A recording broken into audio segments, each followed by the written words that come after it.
Hey everyone, welcome to another video. Today we're going to talk about issue number 4 of Wolverine, written by Saladin Ahmed and art by Martin Coccolo. But before we dive into the story, I want to ask you a favor. If you enjoyed this video, please leave a like and a comment to help the channel grow. So with that said, this issue opens with Wolverine going toe-to-toe with the Wendigo, and while they were going at it, Wolverine tries his best to make the kid say his name. Now, as of their previous fight, Wolverine discovered that the Wendigo, despite transforming, was still able to communicate on some level, so now Wolverine is trying to teach the Wendigo, a cursed half-ton monster that eats flesh, how to be a person again. And by the way things were going, it wasn't going to be great. Now, Logan has been a teacher more than once in his life, and during those years he discovered teaching is way harder than just fighting. But sometimes, through hard work, his efforts pay off, because at the end of their session, the Wendigo blurted out Logan's name. So with their goal achieved, Logan told Leonardo that he had done a great job and then allowed him to go hunting. Then Logan went on to narrate how this Wendigo has held on to his humanity better than most grown men Logan has seen consumed by the curse. Now harder the kid works at fighting back the hunger for human flesh, the more the hunger seems to recede.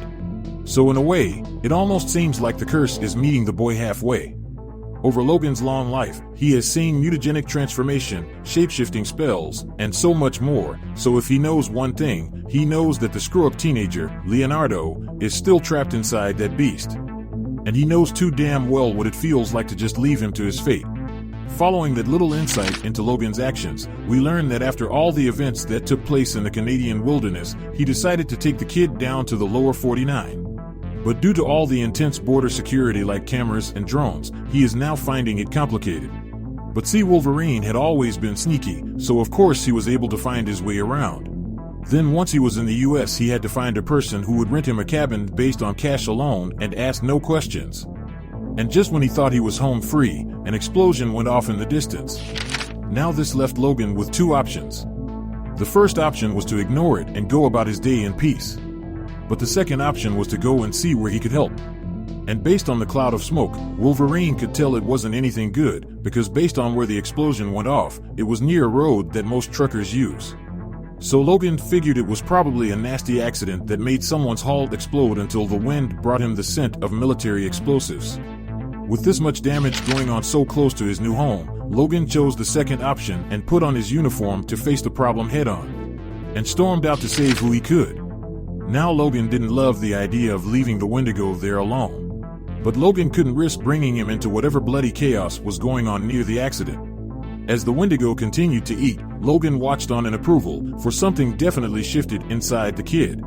For 2 days ago, he showed zero interest in meat that wasn't two-legged. With Wolverine continuing to make a difference, he jumped in his Jeep and moments later, he arrived on the scene. And when he got there were tactical SUVs, secured transport trucks, and dead uniformed guards. Until somebody blew it to bits, there was a prisoner transfer convoy for a heavy-duty prisoner, and from the looks of it the person who was being transferred already escaped. As Logan tried to catch the scent through the olfactory haze of smoke, oil, and blood, he ended up on a subtle stinging scent, a scent that stopped him cold. A whisper-thin scent he literally knows in his bones, Adamantium. And just in time, Logan jumps back, avoiding a near hit of a whip by a villain named the Constrictor. And this guy was not happy about Logan's arrival at all. As he stated, he swore these bastards can't let a guy have anything.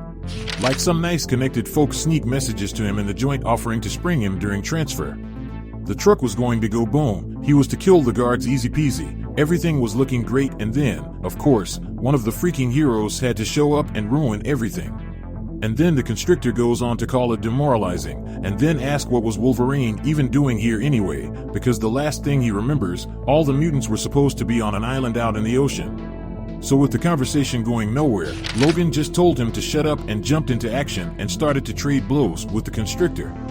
And as they fought, Logan thought to himself how the Constrictor wasn't exactly a Dr. Doom level threat, but his coils attached to his arms were adamantium. And Logan knows better than most just how bad adamantium can hurt. Now usually this fight would be nothing to Wolverine. But in this fight, he is distracted, he is worried the Wendigo is gonna catch the scent of blood and rush towards them. So if Logan wanted to end this fight without additional problems, then he would have to end it now. So with a few well-placed hits, the Constrictor was outclassed and left running for his life. And as he bagged for his life, Wolverine drove his claws into a car door, just inches from the constrictor's face, causing him to pass out from shock.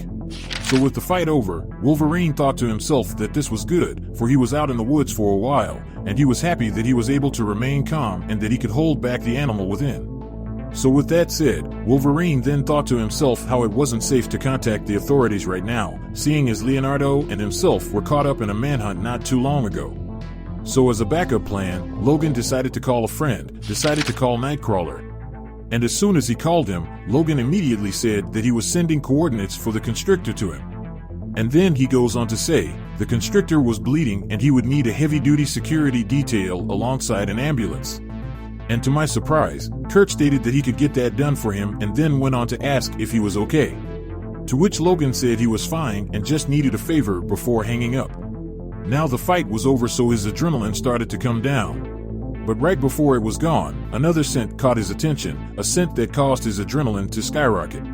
Logan almost missed it at first beneath all the smoke and oil and blood, but now it's unmistakable.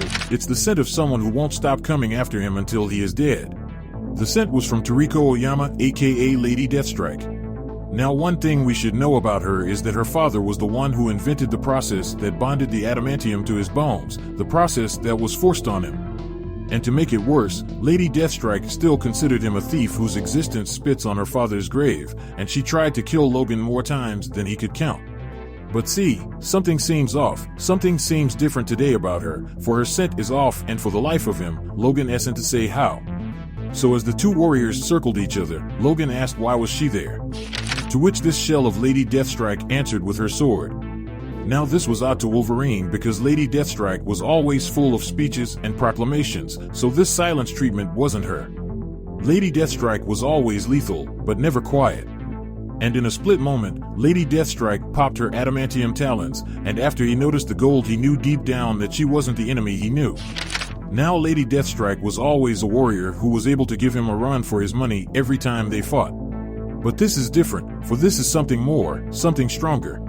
So as he shook off the pain rushing through his head, Wolverine then noticed out of the corner of his eye, Lady Deathstrike lifting the constrictor's prone body right in the air, and in a strange twist, Logan witnessed a liquid gold substance rushing into the constrictor's defenseless body before dropping him on the cold ground below.